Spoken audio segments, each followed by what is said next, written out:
All right, so we're going to head into chapter 2 and start talking a little bit about derivatives. Now, everything we've done in chapter 1, all of the finding limits, is really set up for being able to find derivatives.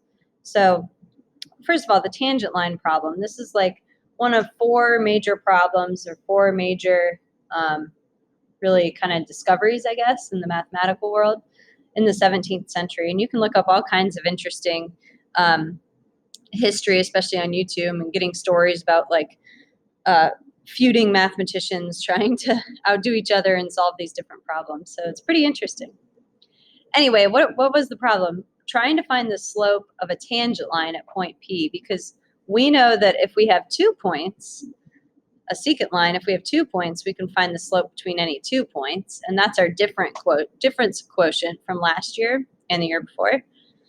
But if we want, rather than having a secant line, if we want the slope of a tangent line, which you'll see the importance of that as we go through this, we have to figure out how to do that. So we can try to make delta x, the difference between the 2 points, just really, really small, and we use limit notation to accomplish that. So the limit as delta x approaches 0 of f of x plus delta x minus f of x over delta x. If we take the limit of that, then this gives us an equation for the slope of a tangent line. So let's write that down. This little limit notation, allowing delta x to approach 0, this is an equation, because it's not always going to come out to a numerical value, an equation to find slope of a tangent line. And when we say a tangent line, we mean a line tangent to f of x at some value of x. So again, this is a really pretty much half of our year is dedicated to derivatives. So the derivative, it's the derivative of the point is the slope of the tangent line at that point. And we have all kinds of different notation. Part of the reason there's a lot of different notation, some of it is just shorthand, but also different mathematicians, as they were, inventing calculus, for lack of a better word, they use different notation. And so, we have a couple of different ways to look at this. So really common is f with this little tick mark. That's not a 1, that's a tick mark of x. It's read as f prime of x, and it means the derivative of f of x. So again, the slope of a tangent, the equation for the slope of a tangent line at whatever point x we're talking about. Another really common is dy dx. It looks like a fraction, dy over dx, but it's just read dy dx. It means the derivative of y with respect to x. And all that means is you have some equation, y equals, and it's in terms of x. If you flip those, if it were dx over dy, it would be the derivative of x with respect to y. So the equation would be x equals, and all of your variables on the other side would be y. Sometimes we drop the x. F prime means the same thing, derivative of f. And sometimes instead of dy dx, instead of y, the function, it might be called f of x or something else. So d f of x dx, derivative of f of x with respect to x. All right, so all of that means the same thing. So dy dx is the same as f prime of x, which is the same as the limit as delta x approaches 0 of the difference quotient. This is our limit definition of a derivative.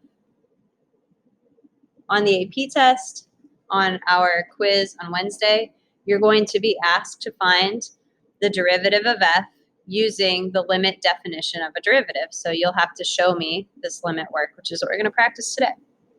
Again, what does all this mean? It's the slope of the tangent line at x. It's the equation for slope, we should say.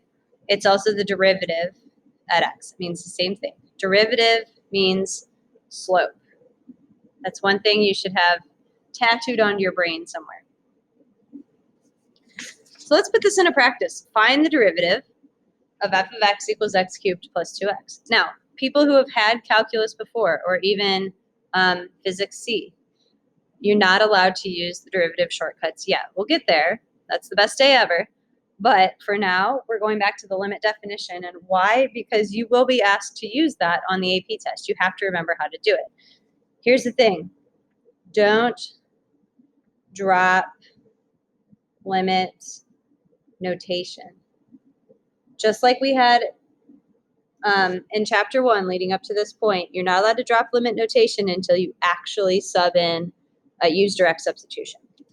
So f prime of x, the derivative of f of x, is equal to the limit as delta x approaches 0 of x plus delta x, of f of x plus delta x minus f of x all over delta x. Now, do you have to write this formula every time? No, I'm doing this for the notes, especially for our first one. You can jump right to the next step, which would be go ahead and write out what is f of x plus delta x minus f of x. So limit as delta x approaches 0, plugging in x plus delta x in for the x's, you would get x plus delta x cubed plus 2 times x plus delta x. We're supposed to subtract f of x from that. Remember, subtracting f of x means you're subtracting every term. It goes in parentheses, or distribute the negative through right away. And then it's all over delta x. And then we got to cube out a binomial. Now, I don't know if you have this memorized or not. I often don't remember exactly the how we cube out a binomial. So sometimes I do it the long way. Multiply it out first, like this. Gosh, try to multiply it out correctly. That's squaring it, and then multiply it by another delta x. Or I am cheating a little bit. I did do this ahead of time. So there is a formula to cube it out, which is the first term is cubed. The second term is plus 3 times the first term times the second term squared, plus 3 times the first term squared, times the second term, plus the last term cubed. This one's not hard to remember, but it's with the subtraction. I always mix up which one's minus. I guess it would be this one's minus. Anyway, I'm going on and on. So, all right, so we cubed that out. Distribute the 2 through. Plus 2x plus 2 delta x. Distribute the negative through. Minus x cubed minus 2x. All of that, don't forget, is over delta x. Now remember your difference quotient work from pre-calc and math 3. It should work out, if you've done the math correctly, that all of the non-delta x terms cancel out. So x cubed minus x cubed, gone. 2x minus 2x, gone. And since every term has a delta x in it, I can divide by delta x. I still have my limit notation for one more step.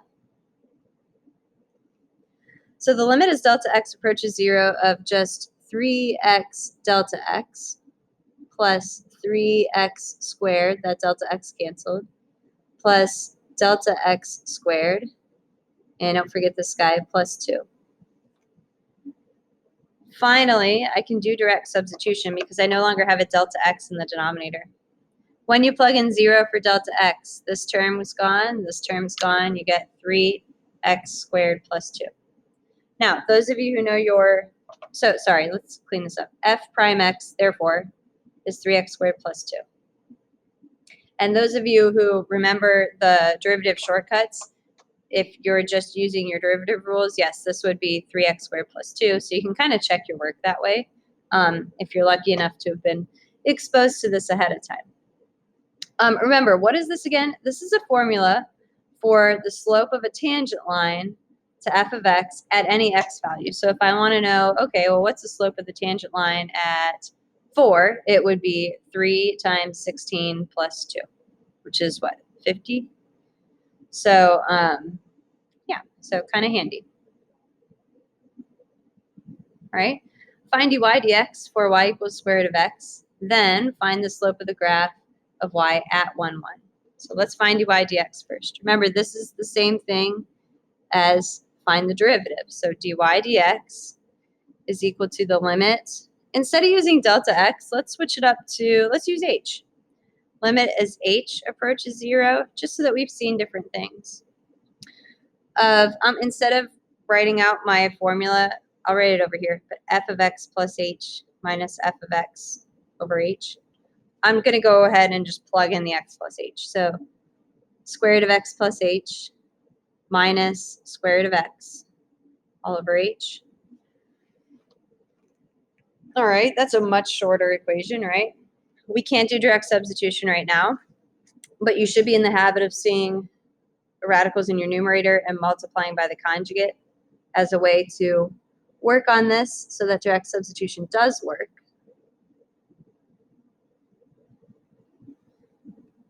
Okay, keep your limit notation. The limit as x approaches 0, or as h approaches 0, of x plus h minus x over h times square root of x plus h plus square root of x. Remember, your x terms are going to cancel. H divided by h is going to be 1. So let's write one more line before we direct substitute. This is simplifying to limit as h approaches 0 of 1 over square root of x plus h plus square root of x. Use direct substitution to put 0 in for h. You have 1 over radical x plus radical x, which is 1 over 2 radical x. So dy dx is equal to 1 over 2 radical x. Evaluate this slope, or find this slope at 1, 1. So the only thing I need from this is the x value. This is saying, here's a way to write that notation. The derivative dy dx evaluated at the point 1, 1. That little line, vertical line there with the point down here, is a nice shorthand way of saying I'm going to plug that in. Of 1 over 2 radical x would equal 1 over 2 times square root of 1, so 1 over 2.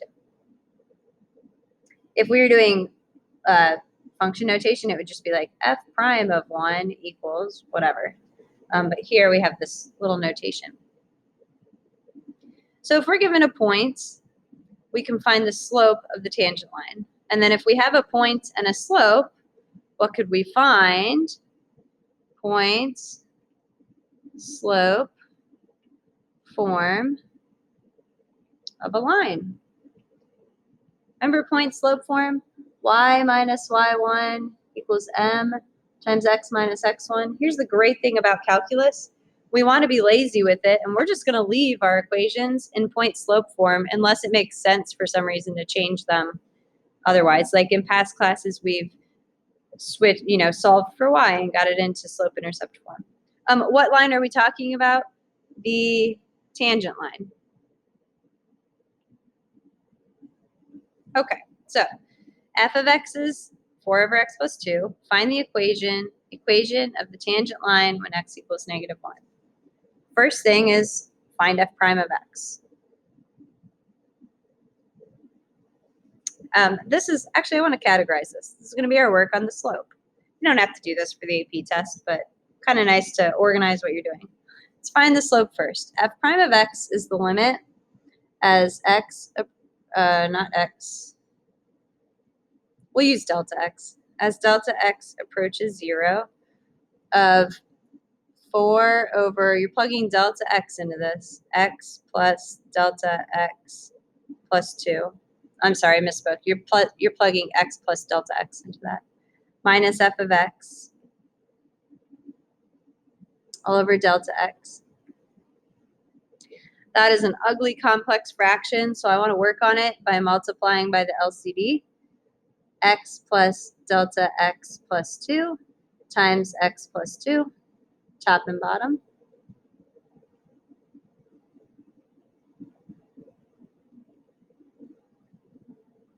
Next line, don't forget limit notation. Limit as delta x approaches 0. Okay, so this top fraction would become 4 times x plus 2. Second fraction would become minus 4 times x plus delta x plus 2 all over delta x times x plus delta x plus 2 times x plus 2. Limit as delta x approaches 0. All right, what will we have here? I don't want to write a whole new line, but I am going to write off to the side 4x plus 8 minus 4x minus 4 delta x minus 8. 4x's cancel, 8's cancel.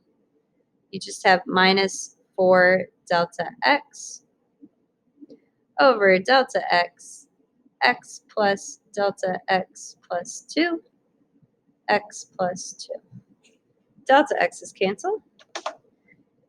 We can drop our limit notation since we're using direct substitution, and we have f prime x equals negative 4 over x plus 0 plus 2, so x plus 2 times itself, x plus 2 squared. All right, this is our formula for slope. What is the slope when x equals negative 1? So f prime of negative 1 equals negative 4 over 1, so negative 4. Okay, to write an equation for a line, you need a slope. We have it. You need a point. We know x is negative 1, but we need the actual ordered pair. So we also need to know what is f of negative 1. Back to the original function, plug negative 1 into there, you get 4 divided by 1, which is 4. So using the point negative 1, 4 and the slope negative 4, the equation for the tangent line is y minus 4 equals negative 4 times x plus 1.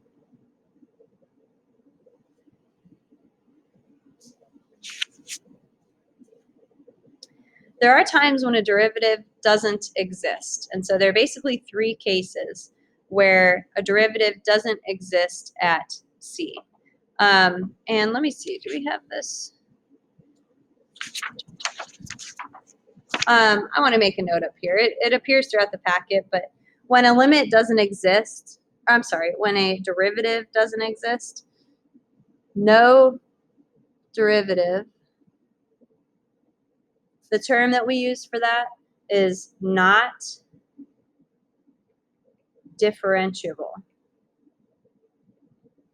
You'll see in the AP test and you'll see on Wednesday's quiz, define points, if any, at which x is not differentiable, and then explain why. Okay, so what's one case?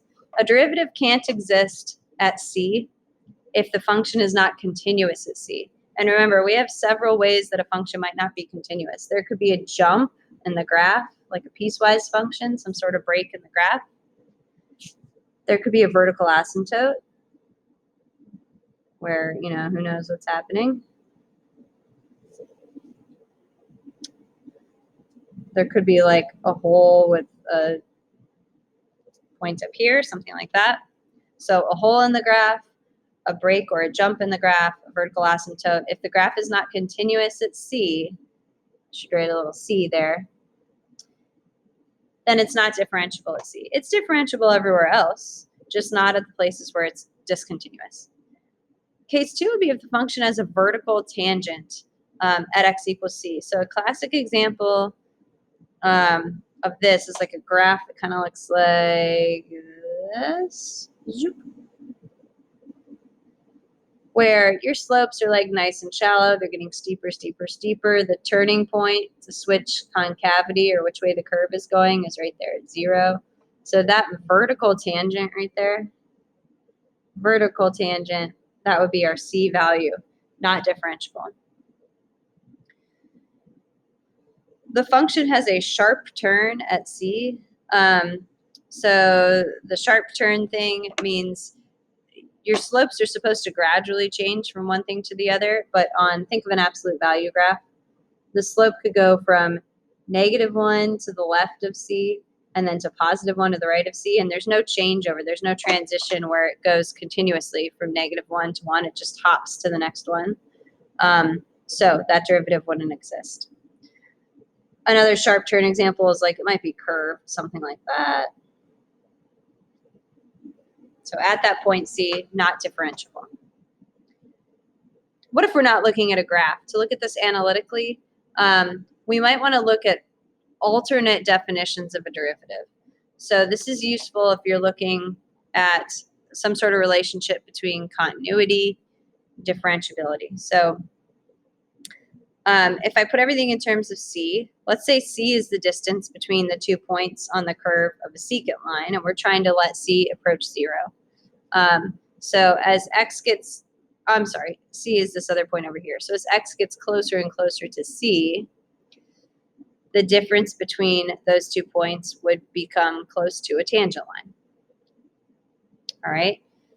Limit as x approaches C of f of x. This is an equation, whatever the equation is, minus f of C. F of C is plugging in C. That's a number.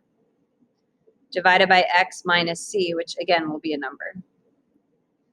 What would this look like? Find f prime of 1. If f of x is x plus 3 over x minus 1,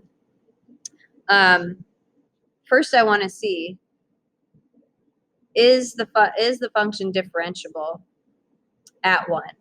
So does f of 1 exist? I'm kind of running through these 3 cases. Does f of 1 exist? No. You get 4 over 0. So since f of x is not continuous at 1, there is no derivative at 1. So f of x is not differentiable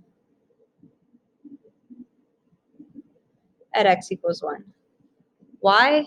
Because f of 1 equals no solution. And that's what I would write on my AP test or on my quiz on Wednesday, whatever. Case 2, can I plug 0 into this function? Does f of 0 exist? F of 0, remember, to the 1/3 power means cube roots. Yeah, f of 0 exists. This is continuous. All right, so let's use our, let's jump in to use our alternate definition here. So what about f prime of, instead of C, I'm going to write 0. I don't know what this little squiggle is. So it's f of x, x to the 1/3, minus f of 0. I'm going to write f of 0 right there, over x minus 0. Oh, what's the super important thing I forgot? Limit as x approaches 0. Sorry. So it's the limit as x approaches 0 of x cubed minus 0, so I'm not going to write that, divided by x. And it's not x cubed. Sorry, guys. It's early. X to the 1/3 divided by x. Limit as x approaches 0. Oh, we can simplify that a bit. How about 1/3 minus 1 would be 1 over x to the 2/3, just so we don't have x's in the top and the bottom. If I try direct substitution on that, I get 1 over 0. Okay, so that's showing me that limit doesn't exist. In what way does it not exist? Well, if I'm getting 1 over 0, this means that the limit as x approaches as x approaches 0 of 1 over x to the 2/3 equals infinity, because you're plugging in 1 divided by some really teeny tiny number. Even if that teeny tiny number is negative, remember it's getting squared and then taken the cube root of, so it's going to be positive no matter what. It's going toward infinity. So f of x, let's write this. F prime of 0 does not exist, is no solution, because the limit as x approaches 0 of 1 over x to the 2/3 equals infinity. There is no derivative at x equals 0. Our last one, does f of 3 exist if I'm supposed to find f prime of 3? Yep, it equals 0, so it's continuous. think about this graph. You don't have to always use the limit definition. Think about this graph. It's got a sharp turn at 3, which is the vertex. So you could stop right here and say f of x, or f prime of 3 does not exist, or f of x is not differentiable at x equals 3 because there's a sharp turn at 3. What if I wanted to use this, though? If it said use a limit definition, so f prime of 3 equals f of x minus f of 3, which is 0, over x minus 3. Why do I keep doing that? The limit as x approaches 3. Gosh. You can see a common mistake as you're going through this. I'm making it all over the place. Hey, this is something we keep having in chapter 1. What is the limit as x approaches 3 of this little split piecewise function? Remember this graph? It looks like this. Oh, that limit doesn't exist at 3. Okay, so the limit as x approaches 3, I can call this f of x is not equal to, on the left side, is not equal to the limit as x approaches 3 on the right side of f of x. Or again, think about the graph, talk about the sharp turn.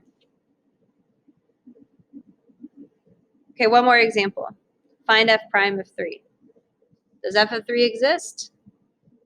Yeah, it's 9 minus 4 is 5. Okay, well, f prime of 3 equals the, I'm going to remember this time, the limit as x approaches 3 of f of x minus f of 3 divided by x minus 3.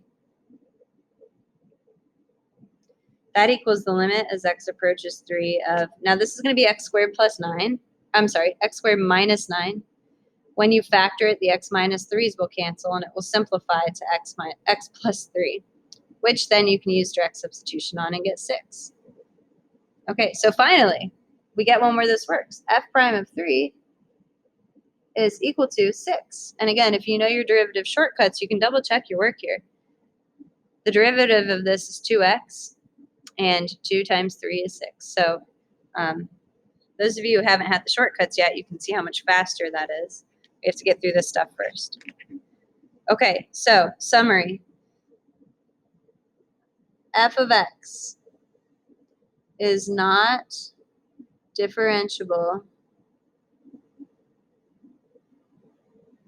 at x equals c if either it's not continuous at c,